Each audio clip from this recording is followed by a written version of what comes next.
Razvan for IFL TV, proudly sponsored by Everlast. Delighted to have with me on Zoom. Kash, Ali, Kash, been a little while. How are we doing? Yes, brother. All good, all good. Thank you. Been enjoying the sun last few weeks, and here we are with a little bit of a tan. With a little bit of tan. New style? No beard no more? I know. Just I'll make it as my own style, but I think I messed the beard up. I come to about a year after it's coming off today, like last night. Obviously, last time we spoke, we were talking about. I think the last time we spoke was actually at one of the shows.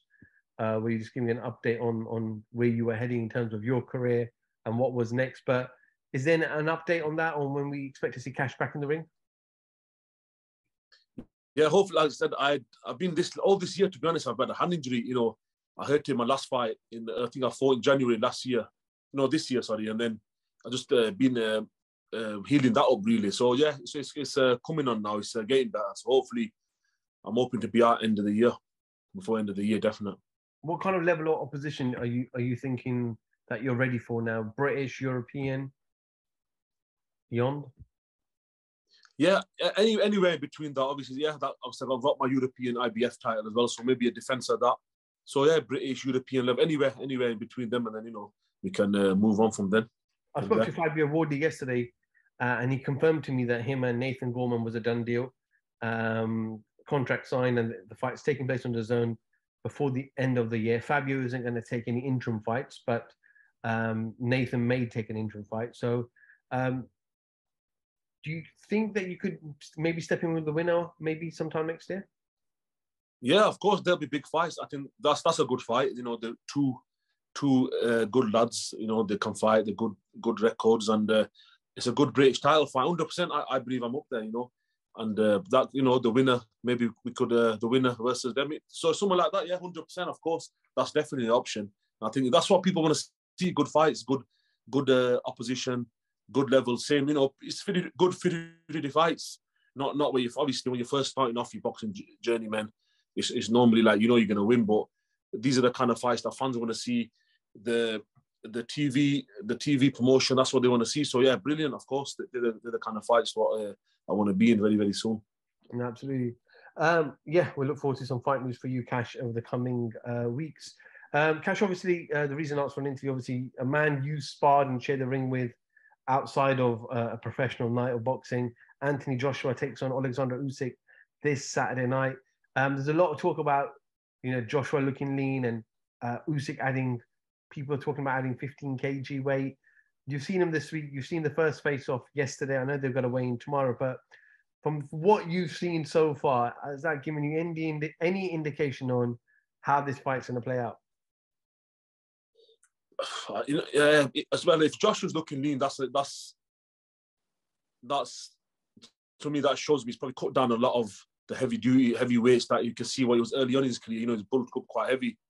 Now he looks more like a professional fighter, athlete. If you look at the old timers, they lean. They didn't have that much. Obviously, you need to have muscles, but I mean, not muscles on top of muscle where you bulk up and it downs your speed, your movement, agility, flexibility. But this time, like I said, Joshua in the first fight, he went for. He looked like he tried to outbox him, which was I think it was stupid really, because Usyk's a very, very good boxer. So Joshua was going to have to use his size advantage. But people saying, Joshua needs to jump on him, use his size advantage. But he needs to know how to do that. He can't just jump in. The guy's a counterpuncher. Usyk's one of the world's best cruiserweight.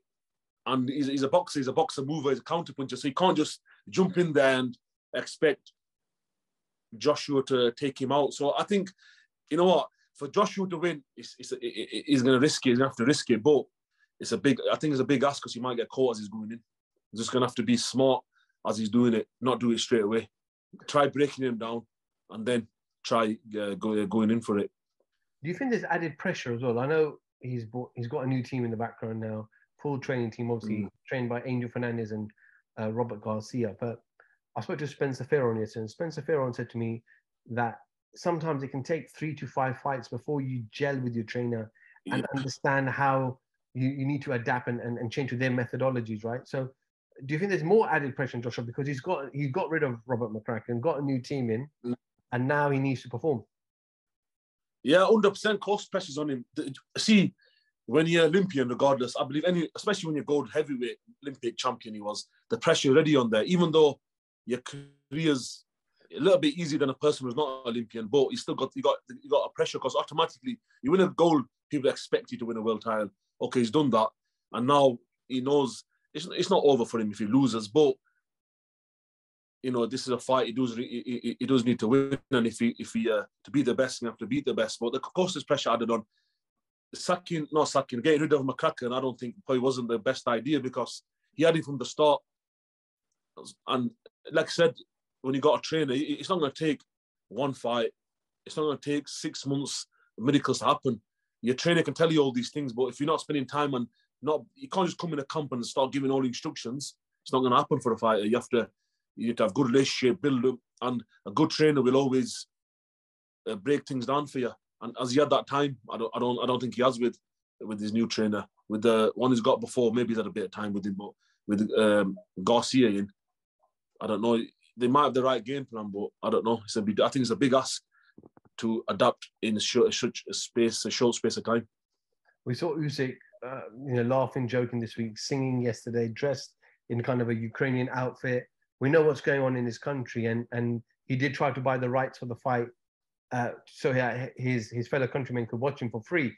The Saudis obviously have given it to him for free, which will be on his YouTube channel. But has he got more motivation than ever before because of wanting to put his country back on the map, to want to bring some laughter and joy back to his country?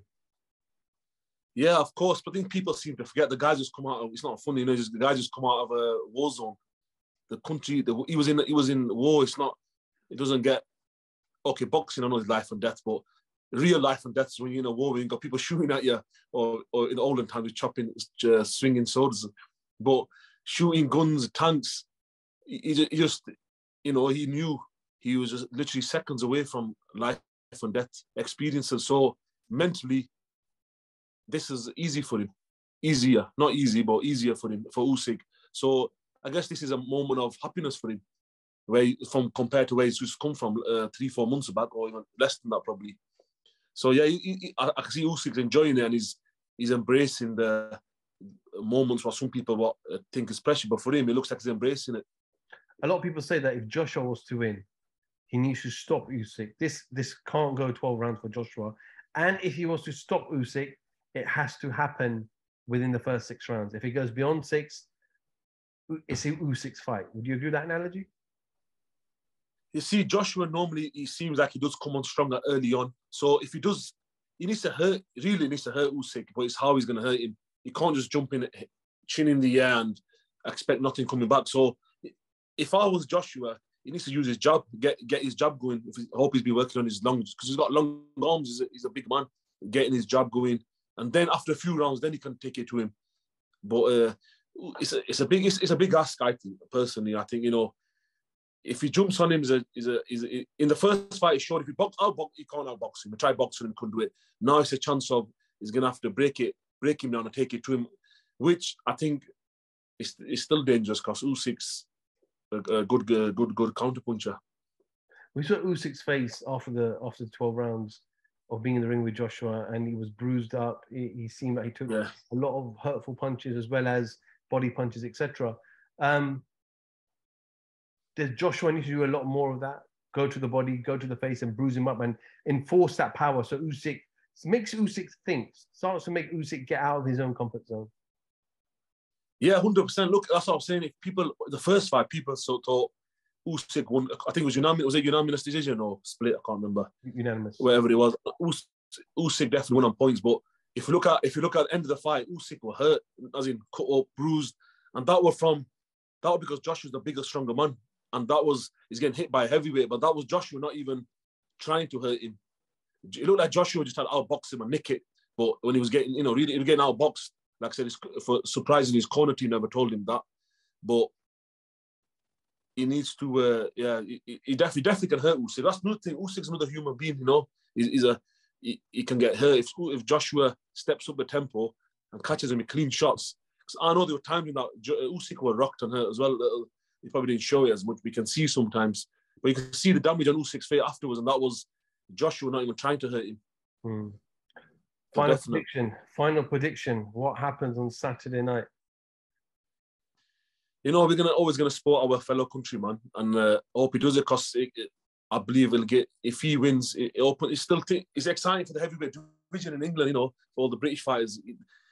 When you got a champion in your country, you got more chance of getting a shot at the title. But I'm gonna be honest with you, I think Usyk's gonna win. I think Usyk's gonna take this. I think Usyk is gonna win this. And just quickly, Kash, before I let you go, another heavyweight fight that's been announced. Joyce-Parker versus Joyce. A great fight, an interesting fight for both fighters, and both have different attributes. How do you think that plays out? Yeah, I know Joyce-Parker well. I've sparred with Joyce before as well. It's a you know what? It's a good fight. Both good amateurs, good professionals. You know, but one's been a former champion, one's on the is on the verge. It's a good fight. As you know, Joyce is. For me, this fight is if Parker can maintain what he needs to maintain to win that fight. Because I think that early on, I think Joseph his combos, his speed. To beat Joyce, you need speed and combos. You can't just stand in front of him and, he's a big, strong guy. He's a big man. He keeps coming. So Parker's gonna have to hit him, move, but can he keep that up? If he can keep it up, I think Parker can do it. If he keeps it up, but it's whether he can keep it up. That's the question. Against a big guy like Joyce coming at him, bam, bam, bam, bam, hitting him. And Joyce is awkward. He's better. It's funny actually. I sparred with Joyce before, and he's better boxer than what he looks, and he's effective with his style. His punches are on textbook. His speeding that fast when you look at him fight, but he's effective with it. And they don't give medals out for jokes. And just finally, Deontay Wilder announced this week he's back. Hellenius in October in Brooklyn, New York. Good to see Deontay back. He brings so much to the division. Yeah, I know he lost to Tyson Fury, but that's just that one loss he's had. Well, not one loss, but one person he's lost to. The guys right now, I think Deontay beats all the top 5 guys. Right now anyway. I think he's a very dangerous man. He can punch. He showed in the Tyson Fury fight. He's a tough man, and I think I think a lot of these heavyweights. I think he'll beat him quite easy, to be honest. Some around the top, around his, the guys who were supposed to be on his level. I think he beats them quite comfortable. I really do. I think he will. Okay, well, Kash, it's Thursday today. Tomorrow, Friday, Wayne, Usyk, Joshua, and then roll on Saturday night for a huge heavyweight clash. And I think everyone's excited about it. Excited, Breaks. Yeah, no, definitely. I'm looking forward to it. It's a good fight. It's always exciting. In boxing, anything can happen. I'm looking at these guys as, if the time's right and my time comes, and if they're still there, they're future opponents. People might laugh, but that's what I believe, and I believe I'll get there. So, I look at it from a different point. I look at it as a fan's point of view and a boxing fan, and it's good to watch. And another message to Chippy Tits Lovejoy. He keeps calling me out on Instagram. What is that? You never know. Lovejoy calling a lot of people out. Johnny Fisher recently. Obviously, I know him and you had a bit of back and forth on Twitter as well. So what is the situation with that? Would you take him next? Yeah, bring him over. Whoever needs to bring him over, come over, and you can come here. We'll put you to sleep, and you go, and then send you back. I think that if he's got a good record, 22, 23 fights, we're knocking them all out. He's only lost to Manuel Shaw. He's doing a lot of talking and calling a lot of fighters out. So that's something, if he wants it, come and get it. We'll have it, no problem. Kash Ali, IFL TV, thank you very much. Thank you. Him a few more times. There's 5 blokes outside my front door. Can you come and help? One hell of a fucking story, so stay tuned.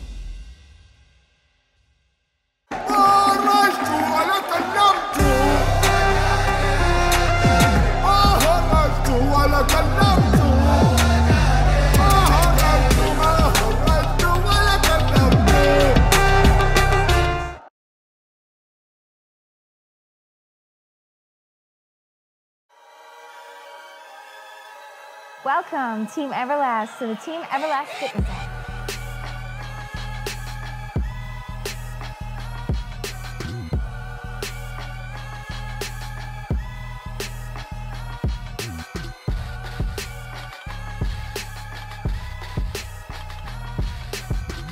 Download the Everlast Fitness app and find your greatness within.